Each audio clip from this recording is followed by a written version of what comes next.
Hi, this is Brian. Welcome back to another episode of Philosopher's Notes TV. Today, another great book, The Ultra Mindset by Travis Macy. The Ultra Mindset, Travis Macy, subtitle, An Endurance Champion's 8 Core Principles for Success in Business, Sports, and Life. Dean Karnazes wrote the foreword to this book, who's one of the old school ultra endurance athletes. Travis is kind of the next generation. He is the champion of Leadman, set the world record, or the record for Leadman. If you've heard of Ironman, if you're doing an Ironman, you are a very strong man or woman. Take iron, then go to Leadman, and you get something even more crazy. So imagine the ultra version of Ironman, where you're doing everything from mountain marathon runs, 10K mountain sprints, mountain biking, and then ultra marathons at crazy elevation. They call it the Grand Prix, Leadman, the Grand Prix of ultra endurance sports. Travis Macy, best in the world at that. Incredibly inspiring guy who's done some other great things. And this book unpacks his 8 principles for living with that ultra mindset. I really enjoyed it. If you're into that sort of thing, I think you will enjoy it as well. Philosopher's Note, a bunch of my favorite big ideas. 5 of them we're going to look at now.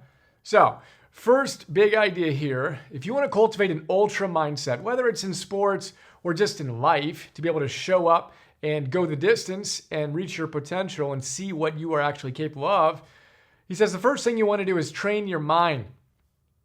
And one good way to do that is to create a new mantra. He says a great mantra is, it's all good mental training. Whatever happens to you, how about you make your response, Travis tells us, it's all good mental training. It's all good mental training. This happens to you, whether you get laid off or a challenging conversation at work or an injury or whatever, it's all good mental training. It's all good mental training. How can I choose to step in between the stimulus of that event and my response? Right here, there's a gap. That's where our freedom lies, Viktor Frankl says. That's where our power lies. Stimulus, response. You want to get better at that if you want to optimize and actualize and give your gifts to the world. Therefore, whatever happens, it's all good mental training. It's fun too, because you can break that mantra into 2 different styles, right? You can say it as it's all good mental training, or you could say it's all good mental training. Either one works. I highly recommend it. I've had fun with that since I've read the book. Second big idea is 60-40. Travis tells us when he's running 100 miles, just pause for a moment. When he's running 100 miles, if you're into ultra sports, that may not seem like a big deal. If you're not into ultra sports, that feels like a really big deal, right? So this guy goes out and he runs 100 miles. Now, when he's 60 miles into that run, how do you think he feels? Do you think he's loving running at that point? He says, look, I love running, but no one 60 miles into a 100-mile run is feeling particularly great and in love with running at that point, right? And he knows that. And then what he does is he realizes that's going to happen, and then he runs the next 40 miles. We're going to talk about how down here in another couple ideas, but I just want to emphasize the fact that whether we've talked about this so many times, but I love seeing someone like this who performs at the very peak of his domain, ultra endurance sports. He's not feeling like it. You look at it and you go, well, that guy's just a freak, superhuman. 100-mile run is just a small part of what he does in his competitions. He's just different, right? Not like me, who gets a little bit tired of doing different things at different times. But of course he gets tired and doesn't want to show up, doesn't want to put the next foot forward. And that's the whole point, is that how he feels in that moment isn't what's dictating what he's doing. He has his identity, and then that's driving the behaviors, that's driving the feelings, rather than feelings driving the behaviors, which drives the identity, which we talk about all the time.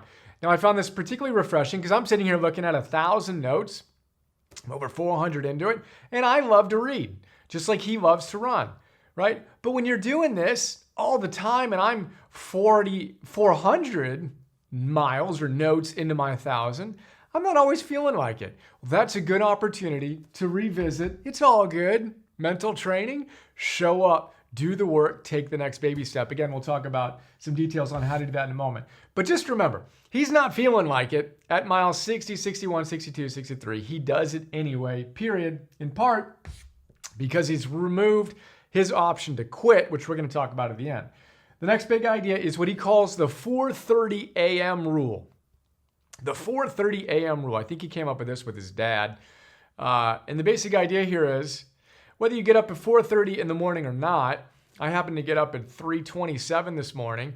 As you know, if you follow my work, going to bed early so I can get up early is a sport for me. So I went to bed a couple hours after the sun went down. Sun set at 4:45. Read Harry Potter to my son. I tucked him in. I'm in bed at 6:45. Get up at 3:27. I'm ready to hit it, right? I don't need to think about it at this stage. It's just what I do. But if you're trying to get yourself to get up early, first, note, your day begins the night before. Get to bed early so it's easy, no alarm necessary, etc. But let's say that's challenging for you, but you say, look, I'm getting up at 4:30 a.m. That's my new game. And again, fill in the blank for whatever your game is, right? But when you've made the decision that you're going to get up at 4:30 a.m., it doesn't matter how you feel again when that alarm goes off and it's 4:30 the next morning.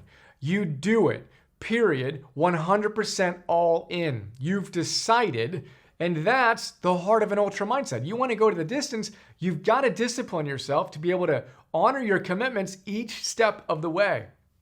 That's the 4:30 a.m. rule. Remember, 100% is paradoxically way easier than 98%. If you're going to bed and you're saying, I'm going to get up at 4:30 tomorrow morning, I'm 98% sure I am.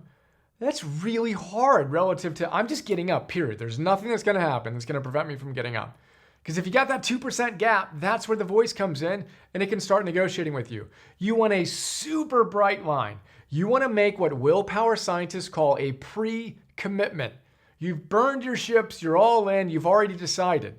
Then you save your willpower and you just do it. And you make that a habit. You do it long enough, as we discussed in the last episode. There's a honeymoon phase of getting up at 4:30, for example. And that might be not something you want to do. Who cares? Whatever your thing is. There's the honeymoon phase, then where it's just fun, right? Oh, this is so great. I'm getting up at 4:30 in the morning. However long that lasts, then you hit the fight through phase. And they say, Jason Selk and Tom Bartow, you need to win those fight throughs. You need to be the type of person that honors your commitments to yourself, win the fight throughs so it becomes second nature. This is how everything works. All the habits I've installed, from meditation to training to getting up early to going to bed early to digital sunset, whatever, right? It all goes through the same process. Honeymoon, fight throughs, and then second nature.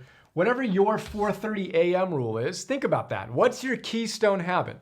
What's the habit that if you installed it would have the most positive impact in your life? Think about it. Make it your 4:30 a.m. rule, 100% all in, non-negotiable, just done. And then honor it. Win the fight throughs each time you want to give up. That brings us back to our 100-mile run. So we're on the 100-mile run. We already know that 60 miles in, we're not feeling like going the next 40, right? Then how do we get from the 60th mile to the 100th mile? Well, Travis says, you better break it down. If you're just thinking about the whole thing, you're in trouble. He says his approach is he just gets to the next aid station. He's not worried about the whole distance. Get to the next aid station. Get to the next aid station. Get to the next aid station. Right? Joe DeSena, founder of Spartan Race, another ultra endurance epic athlete, he says he just gets to the next telephone pole. Next telephone pole. Next telephone pole. Navy SEAL Mark Devine says, in the chaos, the fog of war, you need to simplify the battlefield and have front sight focus. What's the next most important thing that needs to get done?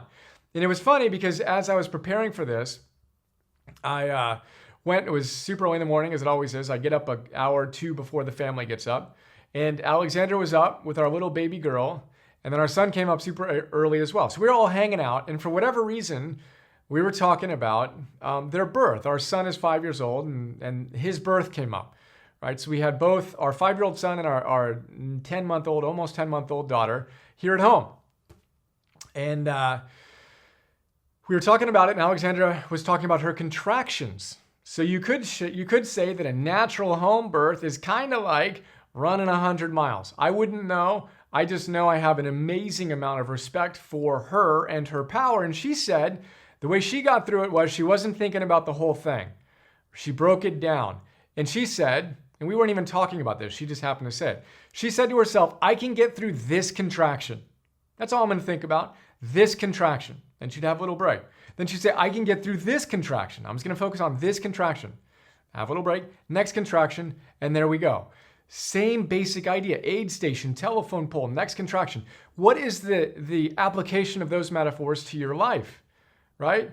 What is your big goal? How do you chunk it down? Just get through the next, whatever it is. For me, it's deep work session, right? And then whatever, PDF, and then MP3, and then this episode, one aid station at a time. That's how you get through a 100-mile run. You simplify the battlefield. You're always, to use another Navy SEAL metaphor that I love, I'm forgetting who shared this at the moment, but the basic idea is here's your big goal, right? Well, you take it, Alden Mills is who shares this. He says in Unstoppable, he says, here's your big rock of a goal. Take a sledgehammer to it and just hammer away at it and get a little piece that falls off. And then take this piece and carry it wherever you need to take it today. Then the next day, repeat the same exact thing. The next day, repeat the same thing. The next day, repeat the same thing. This is basically what we talked about with Organize Tomorrow Today.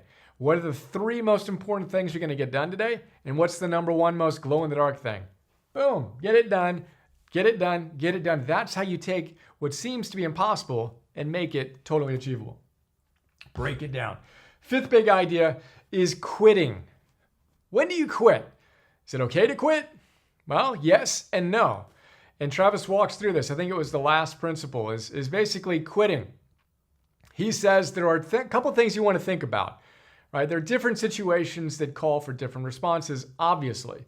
It's nuanced, it's going to be personal, etc. But the basic idea is if you just have a sense that the path you're on isn't quite the right path for you, it's not what you're here to do, it's not how you're going to give your greatest gifts and greatest service to the world, well, then you need to check in. And you might have a fear of not wanting to change course that's stopping you. The example he used, and you do need to quit. Quitting is the right thing in that situation. He uses the example of he was going to become a certified or become an actual school principal. That was his thing. He was teaching and he was thinking about becoming a principal. And he realized, you know what? His path was to really focus on ultra endurance sports. That wasn't his authentic path. So he needed to quit that principal certification program in order to become a fully engaged ultra endurance athlete. Now, he quit that so he can have grit in the other, right? You got to quit some things to be gritty at times. I had a similar experience when I was in law school. Right? So I was in law school and I knew before I went that it wasn't quite what I wanted to do, but it was my ticket out of what I knew I didn't want to be doing into something that I thought was slightly better, but I knew I didn't want to do it. I knew I wanted to drop out, but this is 20 years ago now. I had none of these skills and perspectives and fundamentals, etc. It was a very, very challenging time for me. And everyone in my life basically was telling me, just stick it out. Just stay there, you get a degree from this school. It's a top law school. You can do whatever you want afterwards, right? But that was not kind of how I operate, right? And it took a lot of courage for me to quit that. I didn't even know what I wanted to do other than a little kindle of inspiration to coach a Little League baseball team for free as a volunteer, which led to my first business, which led to my life unfolding in ways I never could have anticipated. So in that scenario, quitting, when I knew it just wasn't quite my path, was the right decision. Now, juxtapose that with when Travis is committed to his path as an ultra endurance athlete. Now, he's categorically removed the option to quit as a career and a profession, and then specifically in any given event. He starts an event, he signs up for an event, he's categorically removed, I love this phrase, categorically removed the option to quit. Quitting is simply not an option, period. Throughout his training, and then he starts the race, he's finishing it. Aside from an injury that's going to force him to stop, you're going to see him at the finish line. Doesn't matter how long it takes him, doesn't matter how slow he goes, he's finishing. He's categorically removed the option to quit. I love the metaphor. Yet, he had to quit something in order to get to a point where he can demonstrate that level of grit. So there you go.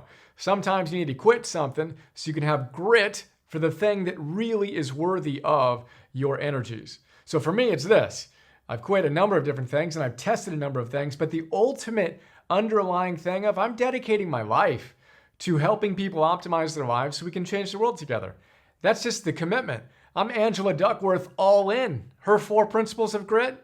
Do you remember those? I talk about them all the time. What are they? Number 1, the science of how to cultivate grit. 1, you need to be passionate. Not fireworks. I'm super excited that I'm not, but compass passion. Number 2, you need to practice. If you're gritty about something, you show up every day and you give effort to it. You practice that which you're gritty about. Number 3, you have a purpose that's bigger than you. If you want to have truly exemplary grit, it can't just be about you. You've got to have compassion and love and see that you're serving something bigger than yourself to truly tap into the essence of grit. Then number 4, you need to have hope. In those inevitable moments when you want to give up, you've got to see that your commitment to something bigger than yourself and to mastery of your craft and your practice and this goal that you've set for yourself is worth it and it's going to get better. Hope, right? So we have our passion, we have our practice, we have our purpose, we have our hope, the 4 aspects of grit. And sometimes you only get there, almost always actually, you only get there after you quit some things that just aren't quite it. So quit and grit, think about it. Then when you figure out what you're here to do, go all in. Categorically remove the option to quit. Again, unless you realize, not from fear, but from data that comes in that you need to make a slight change, but then it's probably going to be more of a pivot than a quit, right? You haven't stopped. You've just chosen a little different direction. I've done that a number of times, and I know I'm going to continue doing that. There's our 5th big idea. The 4th was our 100-mile journey, right? You want to get to the next aid station, the next telephone pole, through the next contraction, whatever the metaphor is, just take the next step and get to the next little milestone. Our 4:30 a.m. rule, what is your non-negotiable? I'm all in, this is what I'm going to do. Whether it's getting up early or fill in the blank. You've made the decision. Done. Non-negotiable. 60-40, remember, we're not feeling like it at mile 60. It doesn't matter. Do what you said you're going to do. As you use your mantra, it's all good mental training, or it's all good mental training. There you go. Quick look at the Ultra Mindset, Travis Macy. I really enjoyed it. If you're into it, I think you will. For now, what was your favorite big idea? How can you make it a more integrated part of your life? Get on that and make today another awesome day. See ya. Isn't it a bit odd that we went from math to science to history, but somehow missed the class on how to live? For some wacky reason, Optimal Living 101 never made the schedule. Of course, it's too late to go back and change that, and you're too busy to read full-time to catch up. But if you're like us, you're all about optimizing your life so you can actualize your potential. So imagine this. Imagine having someone read the best books on how to optimize your life and pull out the big ideas that can really change your life. You know, those sections you underline and asterisks and mark all up. Then imagine that guy, me, connecting those awesome ideas to other great books and helping you actually apply the wisdom to your life today. Well, that's what I do with something we call Philosopher's Notes, where I've distilled hundreds of great books into 20-minute, super practical summaries.